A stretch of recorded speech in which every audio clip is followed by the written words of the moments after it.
الصمد لم يلد ولم يولد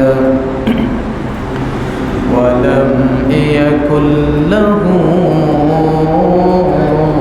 كفوا أحد ونشهد أن سيدنا ونبينا وحبيبنا وبشيرنا ونذيرنا وطبيبنا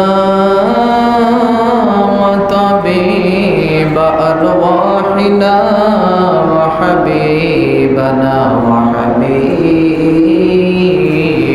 ربنا محمدا عبد الله ورسوله الذي أرسله بالحق بشيرا ونذيرا وداعيا إلى الله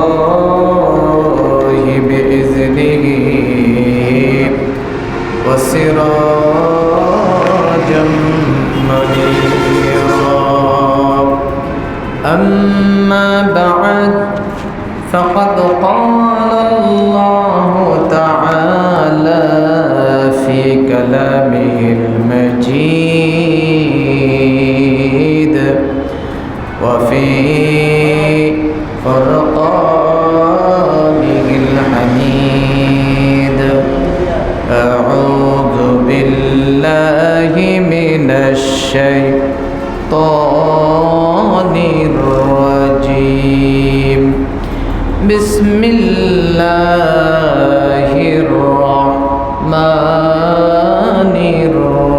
الرحيم إن الله وملائكته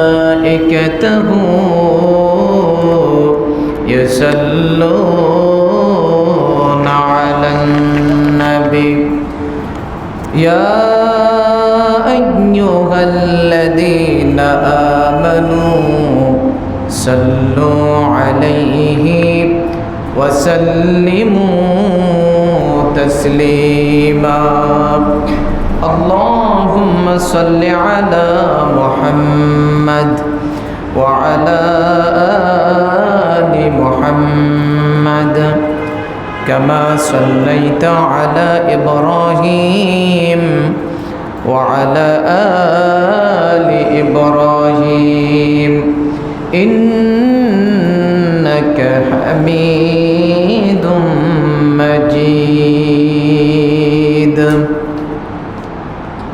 معزز محترم উপস্থিত সম্মানিত মুসল্লিয়ান ইকরাম দিগার দিনদার ইমানদার ফরেজগার মুসলমান ভাইয়েরা সকলের প্রতি হৃদয় নিংড়ানো সালাম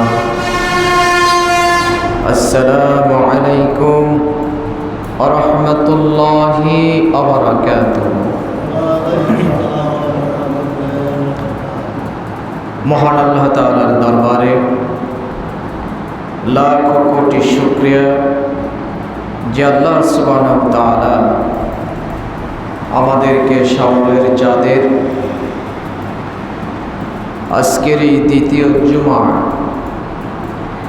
যিনি আমাদেরকে সুন্দর পরিবেশে সুন্দর আবহাওয়ায় সুস্থ মস্তিষ্কে নিরাপদে যে মহান মনিব আমাদেরকে মসজিদে পৌঁছে দিয়েছেন সেবারে এলাহির দরবারে প্রাণ খুলে আমরা সকলে শুকরিয়া জানাই জোরে সুরে সকলে বলি আলহামদুলিল্লাহ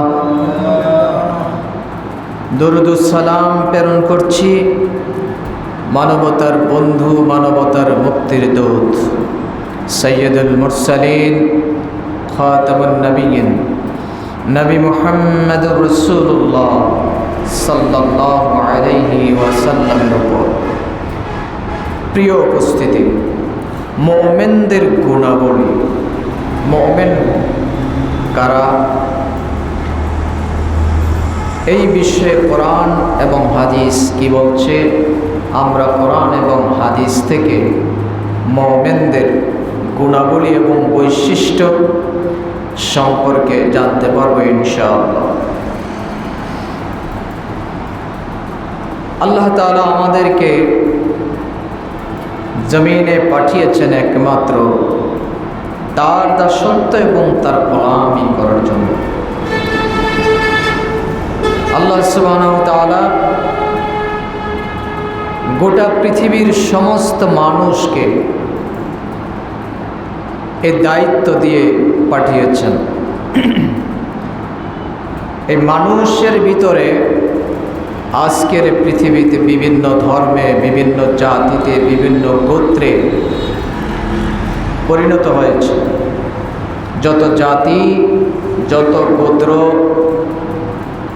জমিনে সৃষ্টি হয়েছে, এই সকল গোত্র এবং জাতির মধ্যে শ্রেষ্ঠতম জাতি হচ্ছে মুসলিম জাতি, যা আল্লাহ সুবহানাহু ওয়া তাআলা কোরআনুল কারীমে বলেই দিয়েছেন যে মুসলিম জাতি শ্রেষ্ঠতম জাতি।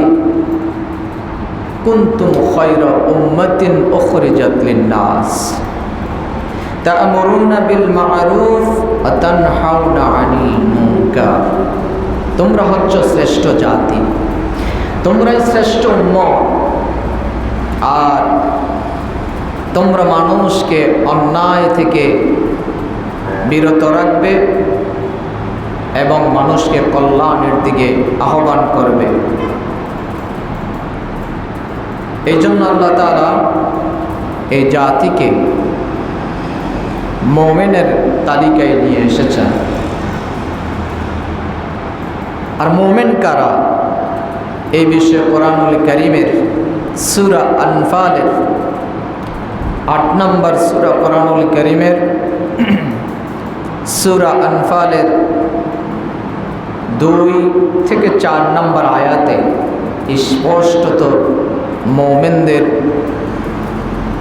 গুণাবলী, মুমিনদের বৈশিষ্ট্য সম্পর্কে আল্লাহ সুবহানাহু ওয়া তাআলা ইরশাদ করছেন। আল্লাহ বলছেন, ইন্নামাল মুমিনুনা আল্লাযীনা ইযা যুকিরাল্লাহু ওয়াজিলাত কুলুবুহুম ওয়া ইযা তুলিয়াত আলাইহিম আয়াতুহু যাদাতুহুম ঈমানা ওয়া আলা রাব্বিহিম ইয়াতাওয়াক্কালুন। আল্লাহ তাআলা এখানে ইরশাদ করছেন, যারা মুমিন হবে, ঈমানদার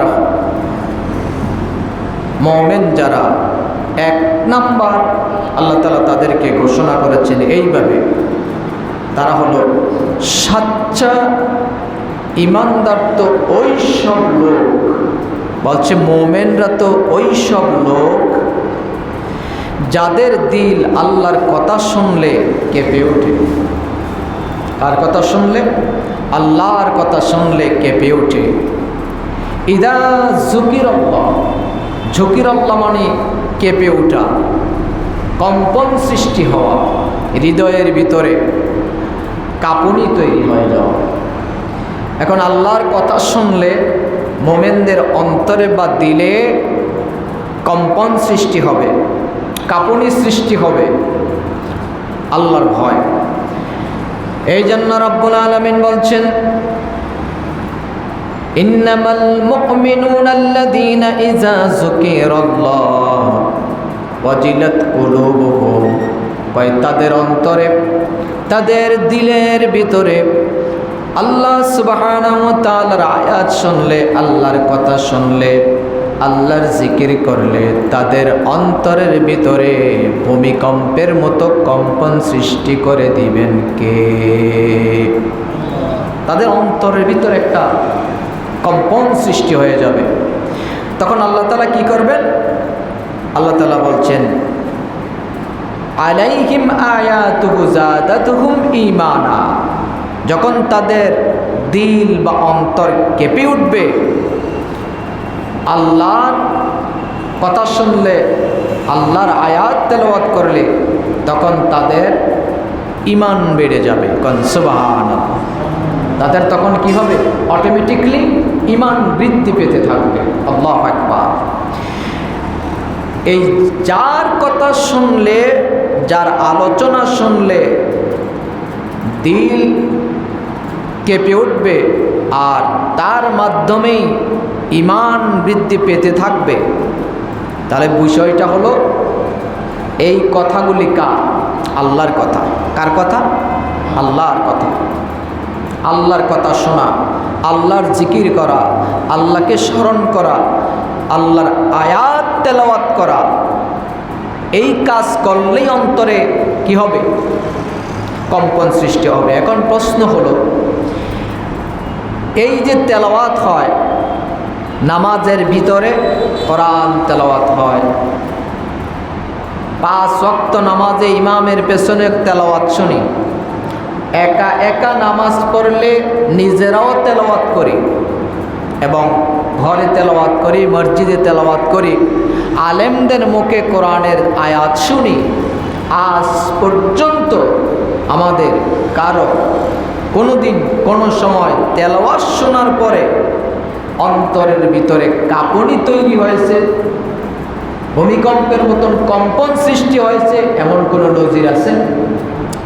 নাই। তার মানে বোঝা গেল আমরা আল্লাহর আয়াত শুনি, শোনার মধ্যেই শেষ। কিন্তু এই কথার মাঝে, এই শোনার মাঝে কি আছে আযাবের কথা, কি আছে গজবের কথা, কি আছে দুনিয়ার কল্যাণের কথা, কি আছে পরকালের নাজাতের কথা, মূলত ওই বিষয়গুলি আমরা বুঝি না। বুঝার কারণে আমাদের অন্তরে কি হয় না?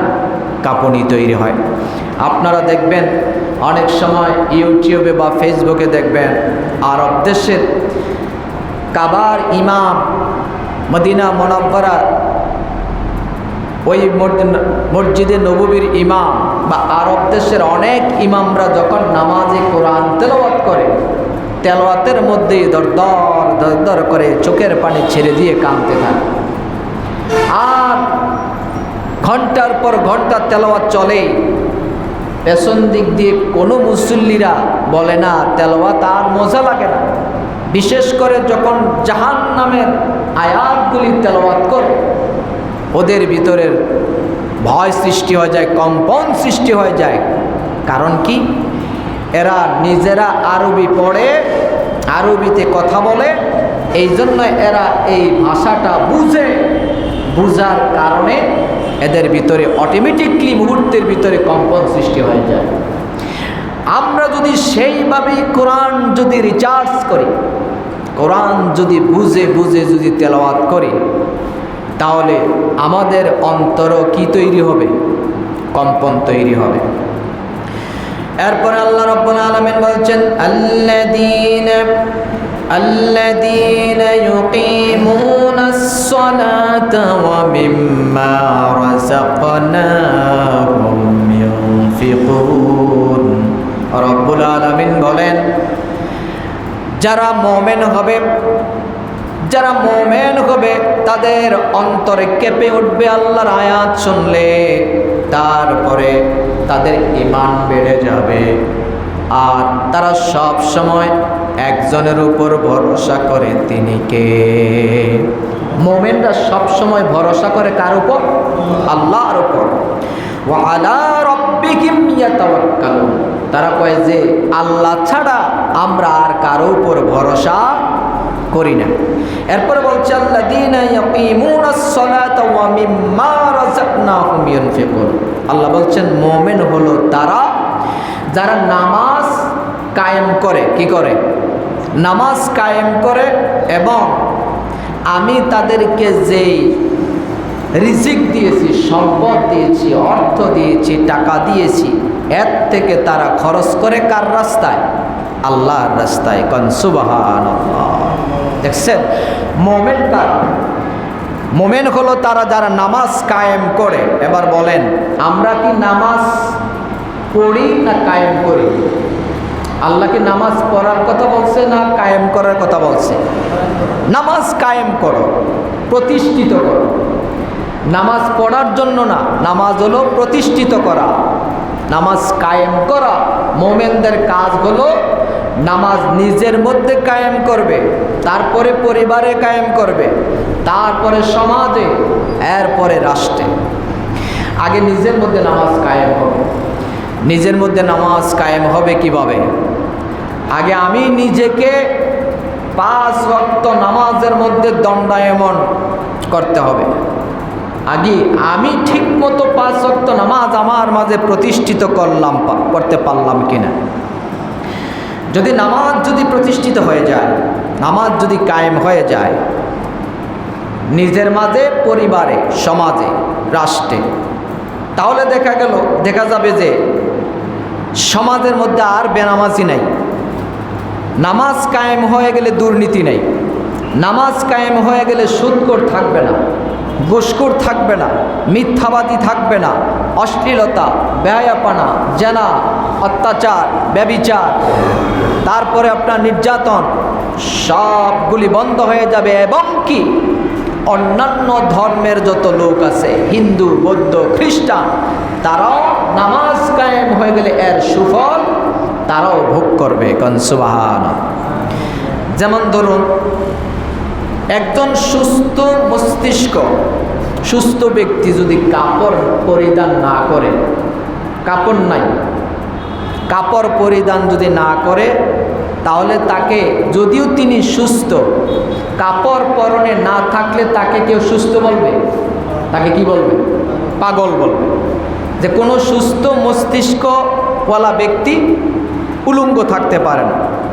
সমাজের যিনি নেতা, তিনি যদি মসজিদের ইমাম হন, তিনি সুস্থ, তিনি ভালো, তাকে যদি মসজিদের মিম্বারে এনে দাঁড় করাই দেয়, মেহরাবে দাঁড় করা দেয় ইমামতির জন্য, কাপড় নাই, কেউ তাকে একতেবা করবে?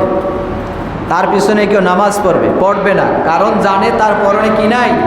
কাপড় নাই। যদিও সুস্থ, তাকে কেউ সুস্থ বলবে না, বলবে যে পাগল। সমাজে পাগল বলবে এই বলে দেখবেন পাগল যিনি, তার পরনেও কাপড় আছে। কথা কোন ঠিক কিনা?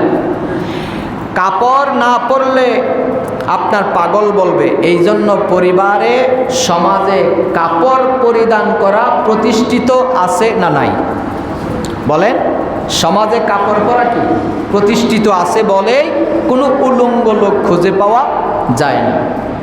ঠিক তদ্রুপ নামাজ যদি নিজের এবং পরিবারের, সমাজে যদি এইভাবে কায়েম হয়ে যায়, কাপড় না পরার কারণে যদি কোনো উলঙ্গ লোক যদি সমাজে খুঁজে পাওয়া না যায়, নামাজ প্রতিষ্ঠিত হয়ে গেলে এই সমাজেও একজন বেনামাজিও খুঁজে পাওয়া যাবে না। এরপরে আসেন, নামাজ কায়েম হলেও কিভাবে হবে? ব্যক্তি থেকে পরিবার, সমাজ থেকে রাষ্ট্র, রাষ্ট্র যদি নামাজ কায়েম করে দেয়, বলবেন আইন হলো, পার্লামেন্টে আইন হলো যে নামাজ কায়েম হয়ে গেল, নামাজ কায়েম করতে হবে, এইভাবে রাষ্ট্রীয় আইন করে দেওয়া হলো। এখন বলবেন কিভাবে সমাজে রাষ্ট্রীয় আইন হলে নামাজ কায়েম হবে? ধরেন আপনার ক্যান্টনমেন্ট মেইন রোডের 3 রাস্তার মোড়ে এখন জুমার আজান হয়ে গেল, পুলিশ আইসা দেখলো এখানে অনেক মানুষ হাঁটা চলাফেরা করতেছে, আজান হয়ে গেছে, মানুষ রাস্তায় দৌড়ায়, এখনো মসজিদে যায় না। পুলিশের গাড়ি আসলো, আইসায় কয়েকটারে বাইন্দা গাড়ি উঠানো শুরু করছে, কেন মসজিদে গেল না? আপনি ক্যান্টনমেন্ট 3 রাস্তার মোড়ে দেখলেন যে পুলিশ যারে পায় পিসমোড়া বান্দিয়া গাড়িতে উঠায়, কেন? নামাজ পড়া, নামাজ না আদায় করার কারণে। আপনি আপনার ছেলেকে ওই 3 রাস্তার মোড় থেকে আপনার বাবা, ভাই, ছেলে, ওদেরকে বলবেন কোথায় আছো? বলবে যে জাবাইলে নূর মসজিদের সামনে আছি। কি করো এটা জিজ্ঞাসা করবেন না, বলবেন যে তাড়াতাড়ি মসজিদে ঢুক। এখানে পুলিশ যারে পা তারে মসজিদ কি করে অ্যারেস্ট করে গাড়িতে উঠাচ্ছে, আগে মসজিদে ঢুক পরে কথা। ঠিক এইভাবে রাস্তার মোড়ে মোড়ে যখন পুলিশ পাহারায় যখন লোকদেরকে তাড়া করবে, একজনকে তাড়া করবে, দেখবেন এই দৃশ্য এই পরিস্থিতি দেখে অন্যেরা ফোন করে বলবে মসজিদ আছে যেখানে, দেউড়াইয়া ঢুকো সবাই সেখানে। কথা বলেন ঠিক কিনা? দেখা গেল কিছুদিন পরে নামাজ, সবাই মাঝে নামাজের তাগিদ শুরু হয়ে যাবে।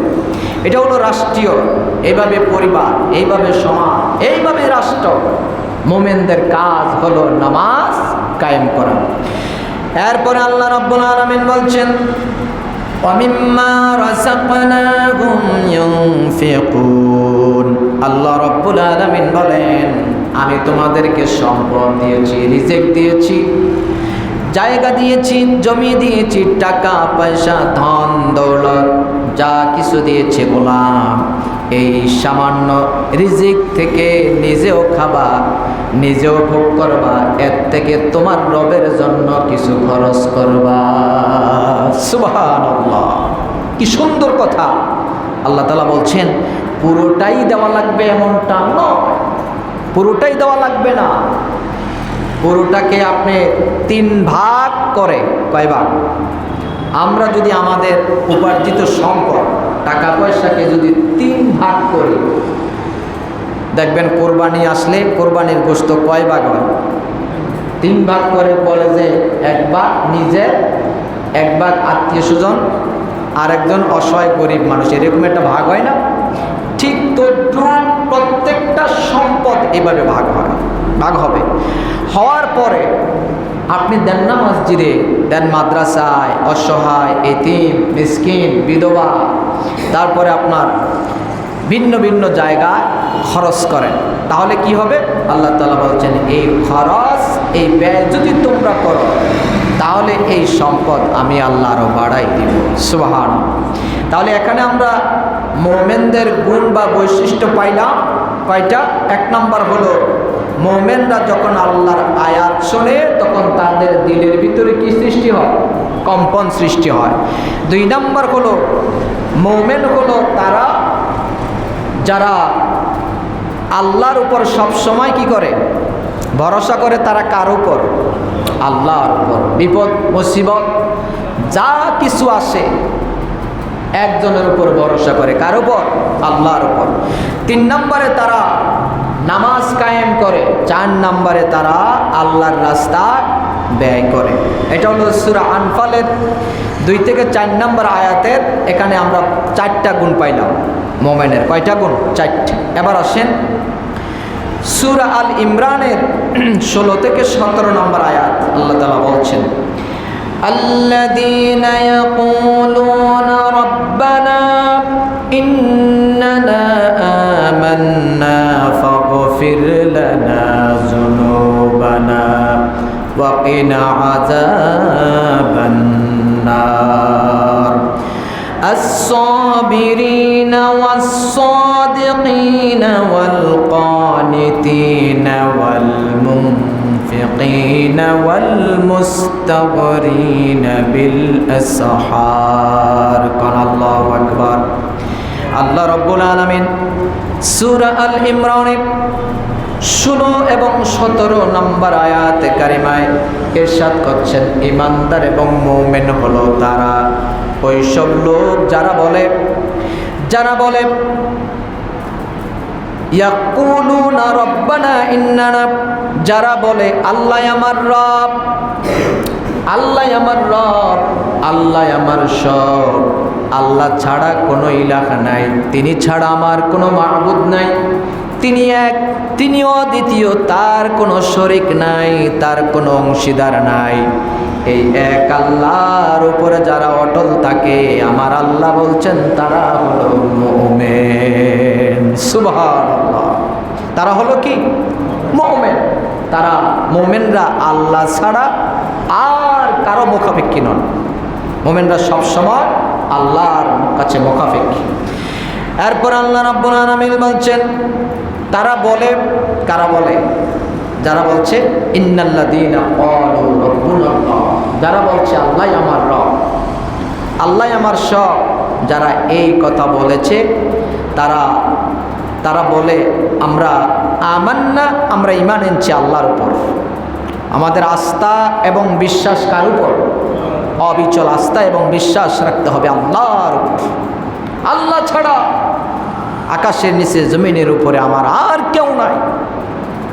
যা যখন যেখানে যেইটা প্রয়োজন তখন তারা কার কাছে চায়? আল্লাহর কাছে চায়। তারা বলে আমরা ঈমান এনেছি। এরপরে বলে ফাগফির লানা, তারা আল্লাহর কাছে গুনাহের জন্য মাপ চায়, ক্ষমা চায়। ওই সকল মুমিনেরা যখন গুনাহ করে ফেলে, অন্যায় করে ফেলে, তখন তারা ক্ষমা চায় কার কাছে?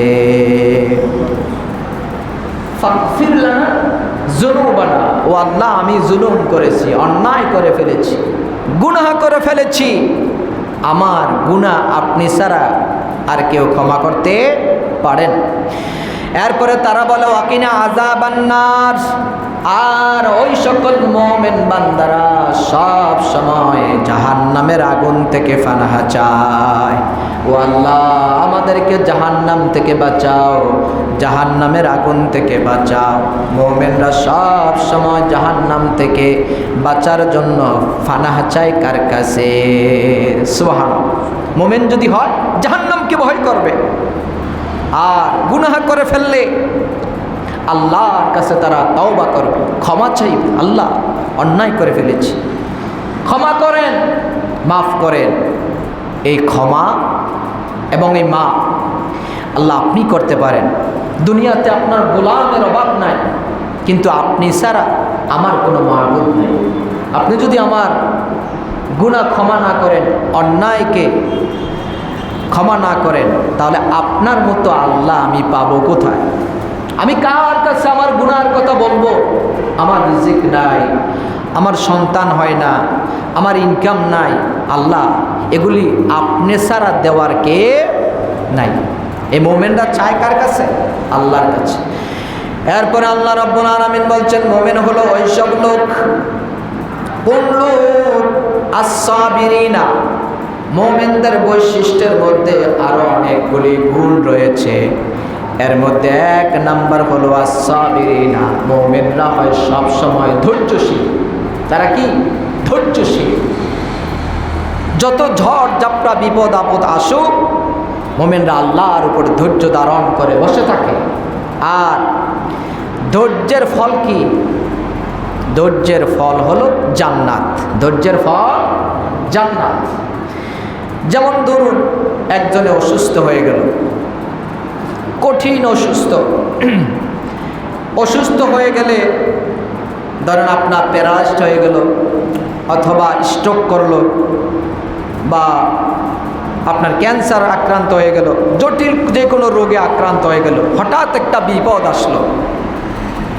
এখন এই বিপদ দেখলে হাউমা করে কান্না শুরু করে দেয়, পাগলের মতো হয়ে যায়। এই বুঝি আমি শেষ হয়ে গেলাম, এই বুঝি আমি শেষ হয়ে গেলাম। এই বিপদ থেকে আমারে কে বাঁচাবে? আমার কি হবে? আমি কেমনে বাঁচবো? আমার ছেলে মেয়ের কি হবে? পরিবারের কি হবে? সংসারের কি হবে? আমার চাকরির কি হবে? ব্যবসার কি হবে? নানা রকমের টেনশন আর চিন্তা মাথায় এসে যায়। তখন বিপদ আগের চাইতে বাড়ে না কমে? আগের চাইতে বাড়বে। অথচ নবী রাসূলগণ ওরা কি করেছেন? সাইয়েদনা হযরত আইয়ুব আলাইহিস সালাম, তিনি অসুস্থ হয়েছে। কি হয়েছে? অসুস্থ হয়েছে।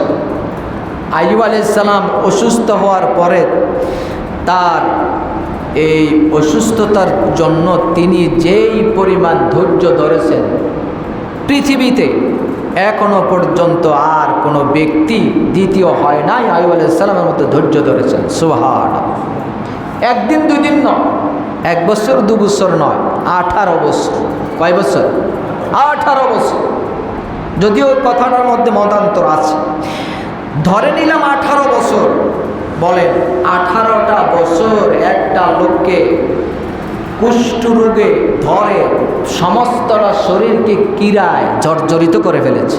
গ্রামের লোকেরা গ্রাম থেকে তাড়িয়ে দিছে। 6 জন স্ত্রী ছিল আইয়ুব আলাইহিস সালামের। স্ত্রীরা একে একে সবাই তাকে ছেড়ে চলে গেছে। তার যত সম্পদ ছিল সব শেষ হয়ে গেছে। ফুটফুটে 4টা সন্তান ছিল, 4টা সন্তান একসাথে মারা গেছে।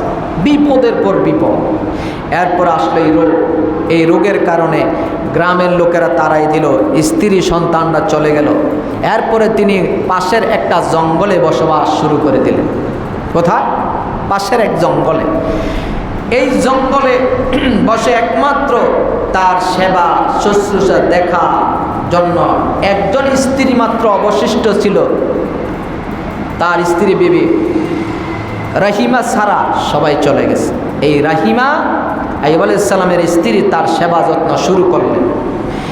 এক সময় এই 18 বছরের ভিতরে হঠাৎ করে একদিন একটা পোকা আইয়ুব আলাইহিস সালামের জিহ্বার মধ্যে আক্রমণ করছে। তখন তিনি আল্লাহরে ডাক দিচ্ছেন। এবার আল্লাহকে ডাক দিয়ে বললেন, রব্বুল আলামিন, সমস্তটা শরীর কিরায় আমার জর্জরিত করে দিয়েছে।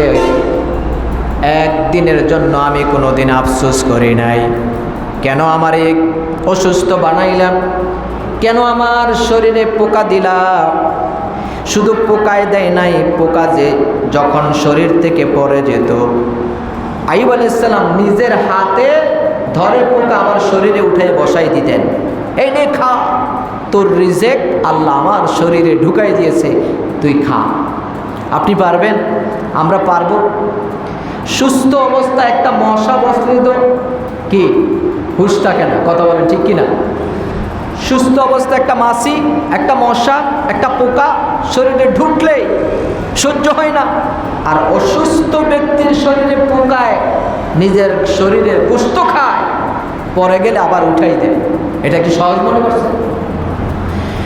আইয়ুব আলাইহিস সালাম আল্লাহরে ডাকলেন, রব্বুল আলামিন, জীবনের এই প্রান্তে এসে কোনোদিন তোমার কাছে দরখাস্ত করি নাই, কোনোদিন অভিযোগ করি নাই, কেন আমারে এই কঠিন রোগ দিলা, আমার শরীরে কেন পোকায় খাইতেছে, কোনোদিন বলি নাই। আজকে শুধু বলি, আমার জিহ্বাতে এসে পোকায় আক্রমণ করেছে। আমার জিহ্বাটা যদি পোকায় যদি নষ্ট করে দেয়, আমার জিহ্বাটা যদি হেফাজত না থাকে, তোমার মতো আল্লাহর জিকির আমি কেমনে করব? সুবহানাল্লাহ। সুতরাং আমার জিহ্বাটাকে হেফাজত করো। আল্লাহ তাআলা আইয়ুব আলাইহিস সালামের এই কঠিন ধৈর্যের পরীক্ষা দেখলেন যে আইয়ুব আলাইহিস সালাম কত ধৈর্যের সাথে এই অসুস্থতা মোকাবেলা করেছেন। আরও কঠিন কঠিন বিপদ ছিল, সবগুলি তিনি ধৈর্যের সাথে মোকাবেলা করার কারণে আল্লাহ তাআলা জিবরাইলকে পাঠিয়ে দিয়ে বলেন, ও জিবরাইল, হায়াতুন নহর যেখানে, সেখানে নিয়ে আইয়ুব আলাইহিস সালামকে গোসল দাও। সুবহানাল্লাহ বলেন। হায়াতুন নহর মানে এটা হলো জীবন নদী। ওই নদীতে গোসল দিলে আবার শরীর আগের মতো সতেজ হয়ে যাবে। সুবহানাল্লাহ। মরা জমিনে প্রচুর খরার কারণে দেখবেন ঘাসগুলি শুকাই যায়। কি হয়ে যায়? একদম সবুজ ঘাস শুকাইয়া সাদা হয়ে যায়। আর ওই মরা জমিনে যখন হঠাৎ বৃষ্টি নেমে আসে, মেঘ পড়ে, তখন দেখবেন আবার কিছুদিনের মধ্যে আবার সবুজ সতেজ হয়ে ওঠে। ঠিক ওই হায়াতুন নহরের জীবন নদী নামক ওই নহরে যখন আইয়ুব আলাইহিস সালামকে জিবরাইল এসে গোসল দেওয়াই দিলেন, আবার সেই আগের মতোই 18 বছর আগের সেই যৌবন আইয়ুব আলাইহিস সালামকে আল্লাহ ফিরাই দিয়েছেন। সুবহানাল্লাহ। তাহলে মুমিনদের বৈশিষ্ট্য হলো আস-সাবিরিনা, তারা হবে ধৈর্যশীল। মুমিনরা কি? ধৈর্যশীল। একটু জ্বর সর্দি কাশি হইলেই ধৈর্যহারা হওয়া যাবে না। একটু বিপদ আসলেই হাউমাউ করে কান্নাকাটি না করে একটু ধৈর্য ধারণ করতে হবে। 2 নম্বর হলো আস-সাদিকিনা, তারা হলো ওইসব লোক যারা সত্যপন্থী। তারা কি? হকপন্থী। তারা সব সময় হকের পথে থাকে। হক বলতে আমরা কি বুঝি? আমরা যদি শুধু বাংলাদেশের দিকে তাকাই, দেখবেন যে দলের অভাব নাই, মতের অভাব নাই, রাস্তার অভাব নাই। এত দল, এত পথ, এত খানকা, এত পীর, এত মাজা, এই সেই, কোন দিকে যাব? যাওয়ার রাস্তা কই? এত রাস্তা, আমরা যাব কোন রাস্তা? আপনি যাবেন ইহদিনাস সিরাতাল মুস্তাকিম। মুমিনদের জন্য কি ইহদিনাস সিরাতাল মুস্তাকিম, ইন্নাদ-দীনা ইনদাল্লাহিল ইসলাম। এর বাইরে যাওয়ার কোনো সুযোগ নাই। হ্যাঁ, এর বাইরে যাওয়ার কোনো সুযোগ নাই, কোনো রাস্তা নাই। যদি থাকে, এটা হলো কোরআন, এটা হলো কোরআন, এটা হলো আমার নবীর দেখানো পথ। এই পথে থাকতে হবে, কোরআনের পথে, নবীর দেখা সুন্নাতের পথে। এই দুইটা ছাড়ার কোনো রাস্তা নাই। আপনি যে যে দল করেন, আপনার দল যদি এর পক্ষে থাকে তাহলে আপনি থাকবেন, আর যদি এর পক্ষে নাই, আমি ওই দলেও নাই, ওই পীরের কাছেও নাই, ওই মাজার, ওই খানকা, কোনোটা আমার দরকার নাই। যেখানে কোরআন আছে, হাদিস আছে, এই দুইটাই আমার জন্য যথেষ্ট, আর কিছু দরকার নাই। তাহলে তাদের হকপন্থী হতে হবে। কি পন্থী? হকপন্থী। আমাদের দেশেও অনেক বাতেল ফেরকা আছে, অনেক বাতেল ফেরকা আছে, অনেক বাতেল পথ আছে। অনেক ইমানদার মোমেনরা এই বাঁকা রাস্তায় গিয়ে, বাঁকা পথে গিয়ে নিজের ইমানকে বিক্রি করে দিচ্ছে, নিজের ইমানকে বিক্রি করে দিচ্ছে। দেখবেন যে অনেক জায়গায় লাল শালু দিয়া একটা কবর বানাইয়া এখানে মাজার বানায়, ওখানে টাকা দেয়, পয়সা দেয়, নজরানা দেয়। আবার দেখবেন অনেক জায়গায় একবার গিয়ে দেখলাম যে গাছে সুতো বাঁধছে। গাছে সুতা বানলে ওখানে এই গাছের মধ্যে অনেক কিছু আছে, এখানে সুতা বানলে চাকরি হয়, সন্তান দেয়, রিজিক বাড়ে। এই নানান হাবি দাবি পথে মানুষ ঘুরে। এটা কিন্তু অন্যায়, এটা কিন্তু ভুল পথ, এটা ভুল পথ, এটা সিরাতাল মুস্তাকিম নয়, এটা জাহান্নামের রাস্তা। এটা কিসের রাস্তা? জাহান্নামের রাস্তা। আর যারা হকপন্থী, তারা কোরআন এবং রাসূলের দেখা পথে অনুকরণ করবে, আল্লাহ এবং রাসূলের আনুগত্য করবে। এরপর আল্লাহ রাব্বুল আলামিন বলছেন, ওয়াল কানিতিনা, অনুগত। অল কানিতিনা মানে, অল কানিতিনা মানে অনুগত বান্দা, তারা সব সময় অনুগত থাকে আল্লাহর পথে। তারপরে আল্লাহ রাব্বুল আলামিন বলছেন, ওয়াল মুনফিকিনা ওয়াল মুস্তাগফিরিনা বিল আসহার, তারা হয় দানশীল, আর দান করার পরে, আল্লাহর রাস্তায় দান করার পরে, আনুগত্য করার পর, যখন দিন শেষে, যখন রাতের নীরব নিস্তব্ধতা নেমে আসে, অন্ধকার যখন নেমে আসে, দৈনিক প্রতিদিন 5 ওয়াক্ত নামাজ আদায় করার পর শেষ রাতে তাহাজ্জুদের নামাজ দাঁড়িয়ে তাহাজ্জুদ পড়ে আল্লাহর কাছে তারা ক্ষমা পাওয়ার জন্য আল্লাহর কাছে তারা রাতের আধারে ধর্ণা দেয়। সুবহানাল্লাহ। তারা ধর্ণা দেয় কার কাছে? আল্লাহর কাছে। কোন সময়? দিনে না রাতে? রাতে। রাতের যখন নিস্তব্ধতা নেমে আসে, যখন রাতের গভীরতা নেমে আসে, সবাই ঘুমায়। আপনার ছেলেরা, মেয়েরা ঘুমায়, স্ত্রী ঘুমায়, প্রতিবেশীরা ঘুমায়, পশু পাখিরা সবাই যখন ঘুমিয়ে গেছে, রাতের যখন নীরবতা নেমে আসে, তখন তারা ঘুমায় না। তখন তারা কি করে? وَمِنَ اللَّيْلِ فَتَهَجَّتْ بِهِ نَافِلَةً لَكَ عَسَىٰ أَن يَبْعَثَكَ رَبُّكَ مَقَامًا مَحْمُودًا। কোন আল্লাহু আকবার। তখন তারা তাহাজ্জুদ পড়ার জন্য দণ্ডায়মান হয়ে যায়, আর অন্যায় অপরাধের কারণে তারা তখন ক্ষমা চাওয়ার জন্য ধর্ণা দেয় কার? আল্লাহ। আল্লাহ আমাকে ক্ষমা করে। এটা হলো মুমিনের কাজ। এটা কার কাজ? মুমিনের কাজ। এটা হলো ইমানদারের কাজ। সর্বশেষ আয়াত সূরা হুজরাতের 10 নম্বর আয়াত, আল্লাহ তাআলা বলছেন, ইন্নামাল মুমিনুনা ইখওয়াতুন ফাআসলিহু বাইনা আখাওয়াইকুম ওয়াত্তাকুল্লাহ লাআল্লাকুম তুরহামুন। এক মুমিন আরেক মুমিনের সঙ্গে যখন সাক্ষাৎ হয় তখন তাদের সাথে পরিচয়টা হবে এক মুমিন আরেক মুমিন ভাই ভাই। সুবহানাল্লাহ বলেন। এক মুমিন আরেক মুমিনের সাথে সম্পর্ক কিসের? ভাই ভাইয়ের। এটা হলো মুমিনের বৈশিষ্ট্য। এক মুমিনের সাথে আরেক মুমিনের সুসম্পর্ক বহাল করে দাও আর আল্লাহকে ভয় করো। আল্লাহ রাব্বুল আলামিন বলেন আশা করা যায় তোমাদের উপর তখন দয়া করা হবে। সুবহানাল্লাহ। তোমরা যদি একে অপরের সাথে ভাই ভাইয়ের বন্ধন তৈরি করতে পারো, সুসম্পর্ক বহাল রাখতে পারো আর আল্লাহকে যদি তোমরা ভয় করো, আশা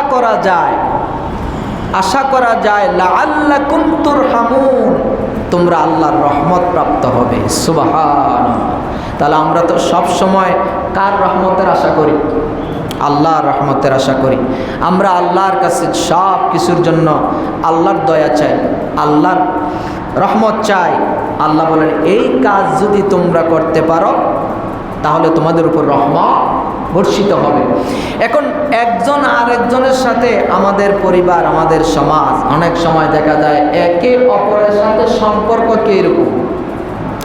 যদি আপনারে অপরিচিত একজন লোক এসে জিজ্ঞেস করলো এই যে ভাই অমুক মিয়ার আব্দুল কুদ্দুসকে চিনেন? কয় চিনি। কয় লোকটা কেমন?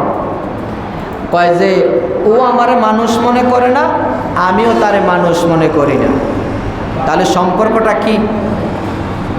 ওরাও মানুষ মনে করে না, আপনিও মানুষ মনে করে না, তার মানে একটা শত্রুতামি আছে।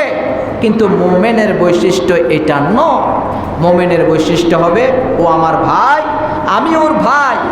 এই সুসম্পর্ক যদি বহাল থাকে তাহলে পরিবার, সমাজ, রাষ্ট্রে আল্লাহর রহমত বর্ষিত হবে। চিল্লায়ে কেন আল্লাহু আকবার। আল্লাহ তাআলা আমাদেরকে খাঁটি মুমিন হওয়ার তৌফিক দান করুক, বলেন আমিন। কিয়ামতের কঠিন হাসরের মাঠ যেদিন কায়েম হবে সেদিন তো আল্লাহ ঘোষণা দিবেন ইয়া